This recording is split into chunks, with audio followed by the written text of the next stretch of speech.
안녕하세요. 슬기로운 코딩 생활입니다. 오늘은 AI 도구를 사용해서 코딩하는 방법을 살펴보겠습니다. 요즘 제 주변의 개발자분들도 대부분 AI의 도움을 받아서 코딩을 하는데요. 실제로 얼마나 많은 개발자들이 이런 AI 도구의 도움을 받는지 통계 자료가 있는지 한번 물어볼까요? 챗 GPT에 물어보죠.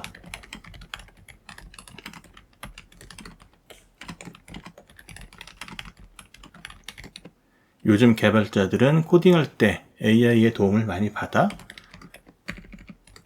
통계 자료가 있나? 물어보면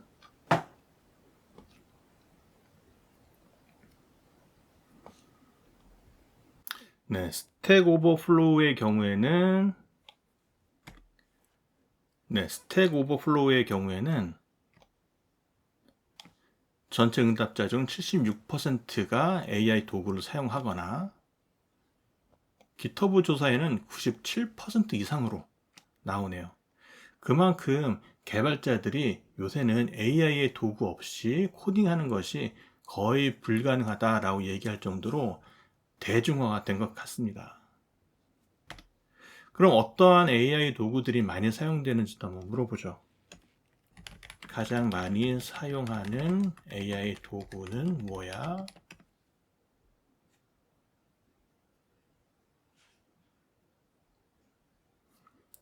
예상대로 역시 가장 많이 사용하는 AI 도구는 GitHub의 코파일럿이네요. 실제로 저도 GitHub의 코파일럿을 많이 이용하는데요. 자동 완성 기능이라든지 굉장히 도움이 되는 기능들이 많이 있습니다. 자, 그러면 오늘은 GitHub 코파일럿을 이용해서 인텔리제이로 스프링 부트 어플리케이션 개발하는 그런 예를 한번 보여드리도록 하겠습니다. 우선 인텔리제이에서 코파일럿을 사용하기 위해서는 플러그인을 설치하셔야 돼요. 플러그인 왼쪽에는 마켓플레이스, 오른쪽에는 설치되어 있는 플러그인들이 보입니다. 마켓플레이스에서 코파일럿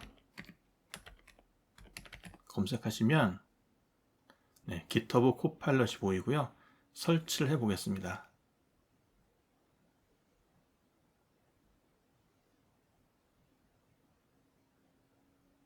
설치가 되고 나면 인텔리제이 IDE를 다시 시작한다. 인텔리제이가 다시 실행됐고요. 프로젝트를 하나 만들어 볼까요? 스프링 이니셜라이저를 사용해서 나머지 것들은 기본으로 그대로 두고요. 디펜던시를 간단하게 웹 프로젝트를 만들어 보죠. 스프링 웹 데이터베이스는 스프링 데이터 JPA를 사용해 보고요. 그리고 내장 H2 데이터베이스 사용하겠습니다. 롬복도 사용해서 코딩할 때 좀 더 편리하게 코딩할 수 있도록 하겠습니다. 이렇게 해서 프로젝트를 생성하고 인텔리제이로 열어볼게요. 프로젝트를 오픈했고요.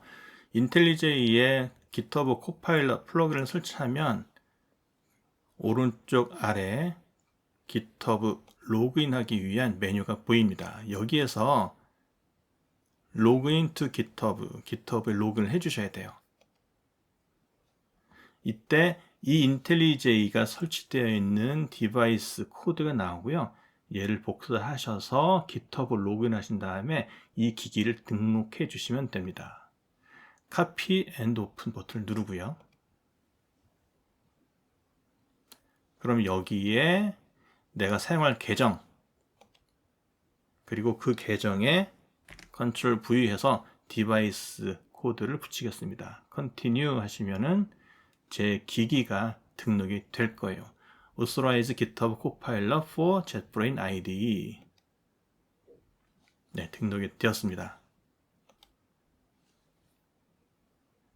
우측에 보시면 GitHub Copilot과 GitHub Copilot 챗이 보이죠? GitHub Copilot 챗은 채팅 방식으로 우리가 원하는 내용들을 입력하면 거기에 따라서 코드를 추천해 줍니다. 예를 한번 들어볼까요? 상품 정보, 이름, 가격, 설명, 상품 정보를 JPA를 사용해서 데이터베이스와 연동하고 싶어. 이렇게 하고 실행을 해보죠.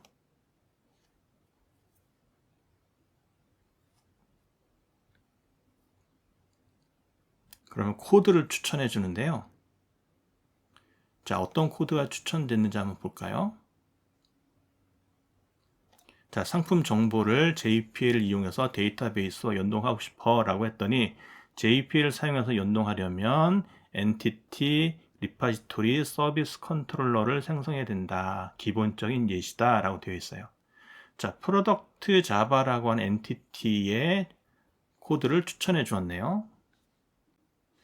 자, 프로덕트 엔티티라고 하는 패키지에 프로덕트 자바를 만들었죠. 그대로 한번 해보겠습니다. 엔티티라고 하는 패키지를 만들고요. 여기에 프로덕트 클래스를 만들어 보죠.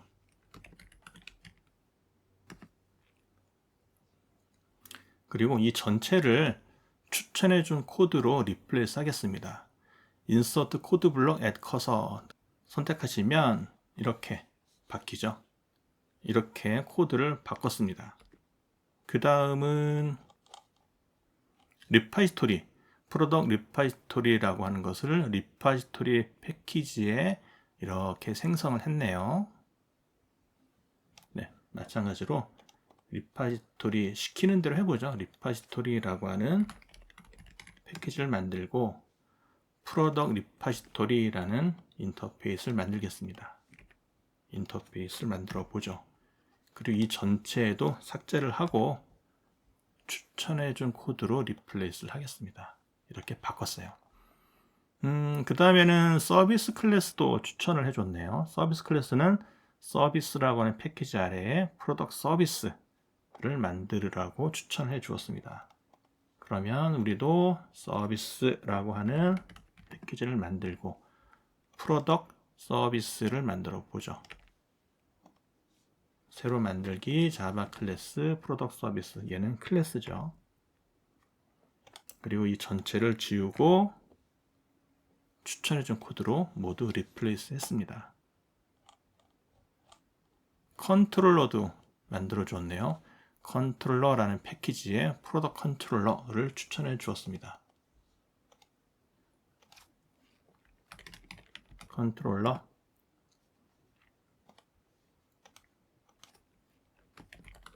프로덕트 컨트롤러,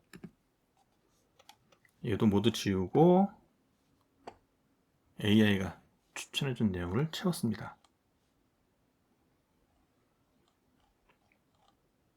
이렇게 하면 JPL 통해서 상품 정보를 데이터베이스에 저장하고 조회할 수 있습니다 라고 되어 있네요. 이 AI가 제시해준 코드를 한번 살펴볼까요? 상품 정보는 프로덕이라고 하는 클래스가 있고요. 그리고 이름, 가격, 설명이 나와 있고요. 생성자, 그 다음에 getter, setter 이런 것들로 ID, 이름, 가격, 그 다음에 설명, 이 getter, setter로 만들어졌네요. 하나 좀 바꿔볼까요? 우리가 롬복을 썼으니까 이러한 getter, setter들을 코드로 만들지 말고 롬복을 써서 만들어 보겠습니다. 프로덕트 엔티티 객체에 롬복을 사용하고 getter, setter를 처리할 거야. 어떻게 추천을 해주는지 한번 볼까요? 롬복을 사용하면 이러이러한 애노테이션으로 getter, setter 기본 생성자를 사용할 수 있습니다. 이렇게 수정하세요 라고 되어 있네요. 자, 그러면 프로덕트 자바를 삭제하고 다시 추천해 준 것으로 리플레이스를 하겠습니다. 자, 이렇게 했더니 롬복이 제공하는 애노테이션을 써서 코드 영역에서 생성자나 getter, setter를 만들지 않고 롬복을 이용하도록 코드가 다시 수정이 되었죠. 리파지토리는 상품, 프로덕트, 아이디 타입, JP 리파지토리를 잘 만들었네요. 여기에 상품 이름으로 상품을 조회하는 그런 메서드를 하나 추가를 해볼까요? 프로덕트 리파지토리에 상품 이름으로 상품 목록을 조회하는 메서드를 추가해 줘.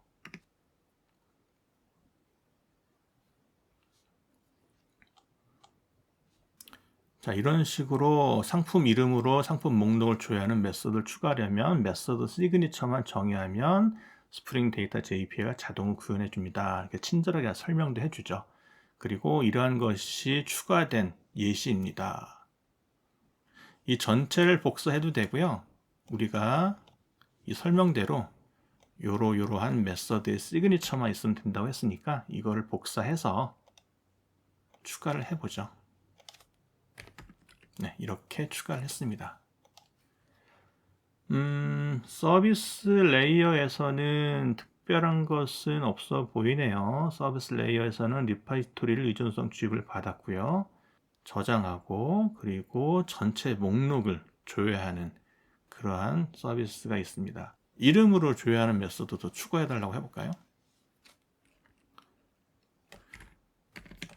서비스 레이어에도 이름으로 상품을 검색할 수 있으면 좋겠어.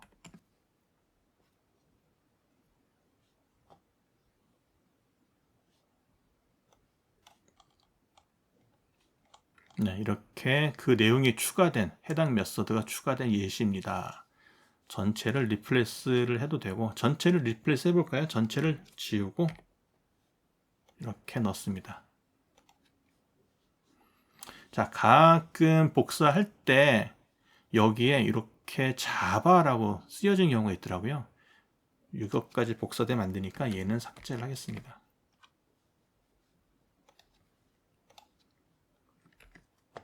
네, 이렇게 해서 프로덕트 서비스 리파지토리 의존성 주입받고 저장하거나 전체를 찾거나 그리고 find by name 이름으로 찾는 그런 메소드들까지도 만들어 줬습니다. 컨트롤러는 리퀘스트 매핑 프로덕트라고 하는 엔드포인트로 매핑한 컨트롤러가 만들어졌고요. REST 컨트롤러가 만들어졌네요. 프로덕트 서비스를 파이널로 정의를 했고요. 네, 이렇게 해서 create product 생성하는 거 포스트 방식으로 리퀘스트 바디에 상품 정보를 전달하면 생성을 하고 get 방식으로 전달을 하면 전체 목록을 얻어오는 그러한 두 개의 엔드포인트가 만들어졌네요. 어플리케이션 시작할 때 초기 데이터를 만들어 보고 싶어요. 그러면 어플리케이션 시작할 때 초기 데이터로 아이패드와 갤럭시 탭을 만들었으면 좋겠어.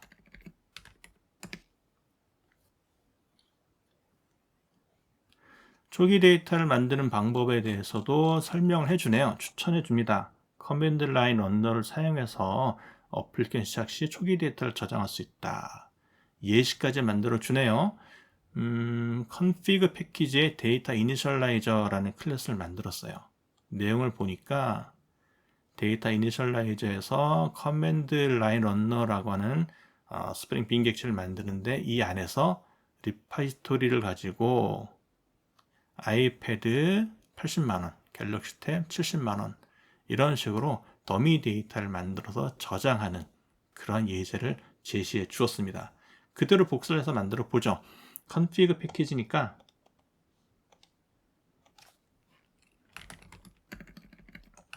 config 여기에 데이터 이니셜라이저였죠. 데이터 이니셜라이저 클래스 전체를 삭제하고 추천해준 코드로 리플레이스 했습니다. 자, 이렇게 리플레이스 했어요.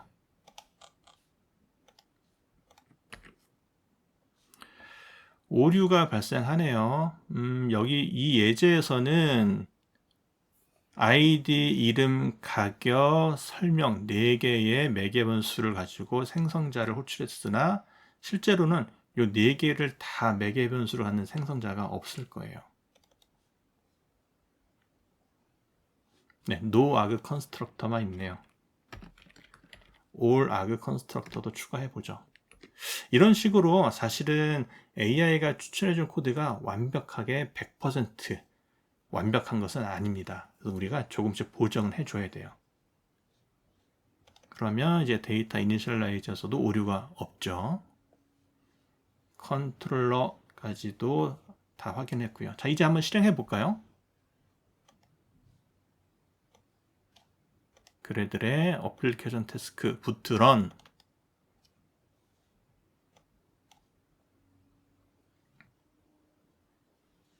네, 실행이 됐네요. 컨트롤러 메서드에 전체 목록을 얻어오는 메서드가 정의가 되어 있으니까 한번 테스트해 보죠. 로컬호스트 8080에 아까 엔드포인트가 프로덕츠였죠. 네. 1번, 2번 상품, 아이패드 80만원 설명, 갤럭시 탭 70만원 설명, API가 정상적으로 잘 동작하는 것을 확인할 수 있습니다.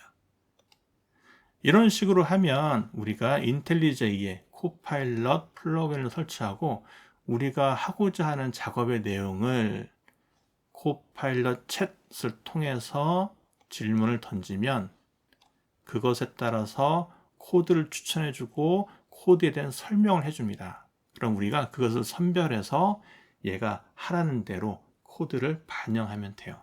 이때 100% 신뢰는 하지 마시고요. 직접 눈으로 한번 확인하시는 것이 좋습니다. 이런 식으로 하면 기본적으로 타이핑 양도 줄 수가 있고 또 타이핑 하다가 생길 수 있는 간단한 신텍스 오류들도 막을 수가 있고요. 다만 전체적인 로직 검증만 개발자 책임하에 하면 될 것 같습니다. 자, 이렇게 코파일럿을 이용하면 좀 더 편리하게 개발자가 코딩의 양도 줄이고 코딩을 편하게 할 수가 있습니다. 영상이 도움이 되셨다면 구독과 좋아요를 눌러주세요. 영상 제작에 큰 힘이 됩니다.